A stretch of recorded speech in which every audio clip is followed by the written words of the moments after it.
প্রতিটা মানুষই বদলায়, হয়তো অভাবে, নয়তো আঘাতে। প্রিয় মানুষটার কথা ভাবতে ভাবতে কেঁদে ফেলার অনুভূতিটা অসম্ভব যন্ত্রণা দেয়। সময় আর পরিস্থিতি যখন একসাথে আঘাত করে, বাস্তবতা তখন মানুষ চেনায়। আমি একটু বেশি আশা করে ফেলি,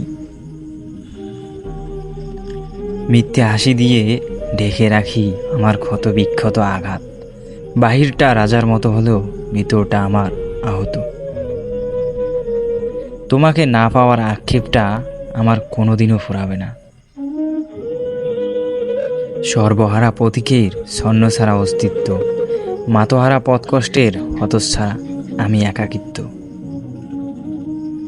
ভেজা চোখে ঝরে পড়ে শিশিরের সুর, তোমার কথা মনে পড়ে রাত্রি দুপুর। একটা কথা আমার সারা জীবন মনে থাকবে, একজনকে পাওয়ার জন্য অনেক কেঁদেছিলাম। চাইলে তো সবার আপন হওয়া যায় না, কিছু মানুষ হৃদয়ে থাকে, কপালে থাকে না। ভিডিওটি ভালো লাগলে অবশ্যই একটা লাইক করবেন এবং চ্যানেলটি সাবস্ক্রাইব করবেন। প্রিয় মানুষ থাকলে একটা শেয়ার করবেন।